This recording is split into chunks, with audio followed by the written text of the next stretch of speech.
Une femme pressée de se rendre au travail heurte accidentellement le PDG, faisant tomber au sol le chewing-gum qu'il avait dans la bouche. La femme qui est également tombée s'assoit malencontreusement dessus. Le PDG s'empresse galamment de l'aider à ramasser ses documents. Mais lorsque la femme s'en va, il remarque le chewing-gum collé à son derrière. Pour éviter que son erreur ne la mette dans l'embarras, il la suit discrètement. Puis, saisissant l'occasion, il retire furtivement le chewing-gum collé à sa jupe. Cependant, la femme perçoit immédiatement la sensation sur son corps. Avant même que le PDG n'ait le temps de s'expliquer, elle le prend pour un pervers et le poursuit en le rouant de coups. Ce n'est que lorsque la voiture qu'elle avait commandée via une application arrive qu'elle accepte à contre-cœur de le laisser partir, non sans le menacer de l'envoyer au commissariat si elle le recroise. Sur ces mots, elle monte dans la voiture et s'éloigne. Le PDG n'ose descendre de la balustrade où il s'était réfugié que lorsqu'il voit la femme s'éloigner. Son premier jour dans l'entreprise familiale, qui lui donnait déjà mal à la tête, commence décidément mal avec cette mégère déraisonnable qu'il a rencontrée. Alors qu'il se plaint de sa malchance, il découvre le badge que la femme a fait tomber. Il se trouve qu'elle travaille justement dans son entreprise, ce qui lui donne envie de se venger de cette mégère. Finalement, la femme arrive à son poste juste à l'heure. À peine assise, elle remarque que ses collègues discutent avec animation. Selon la rumeur, le nouveau PDG est beau, riche et plein d'allure. La femme qui s'extasie, ne sait pas que le PDG est en réalité le pervers, qui a failli perdre ses bijoux de famille un peu plus tôt. À ce moment-là, sa mère l'appelle, et insiste pour qu'elle rencontre un veuf solitaire de 50 ans. S'ils se plaisent, non seulement il offrira 200 000 yuan en guise de dot,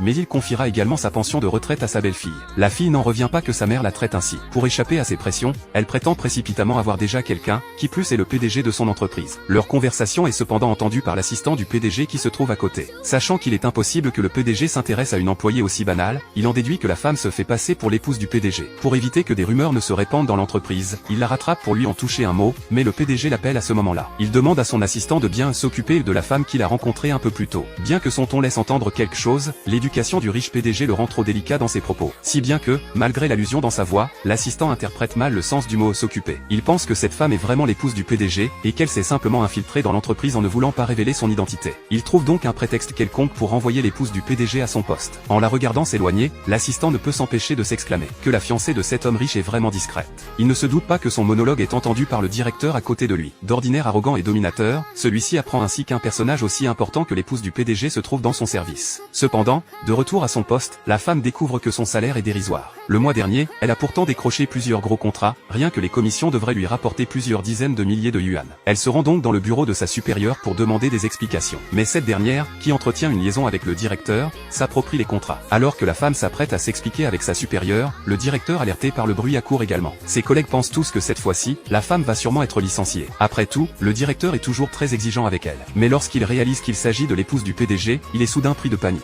Il désigne alors la supérieure du doigt et commence à la réprimander, lui ordonnant de rembourser le triple des commissions à la femme. Abasourdie, la femme ne comprend pas pourquoi le directeur prend tellement son parti aujourd'hui. Mais elle n'y réfléchit pas davantage, et quitte le bureau avec ses commissions en poche. Après avoir accompagné la femme, le directeur s'empresse de réconforter la supérieure qui a subi cet affront, et lui fait part de la nouvelle choquante qu'il a entendue. Mais la femme ne croit pas du tout l'homme. Dès qu'il est parti, elle envoie immédiatement un message au PDG, pour lui dire que quelqu'un se fait passer pour son épouse. En lisant ce message, le PDG fou de rage, se précipite vers l'entreprise.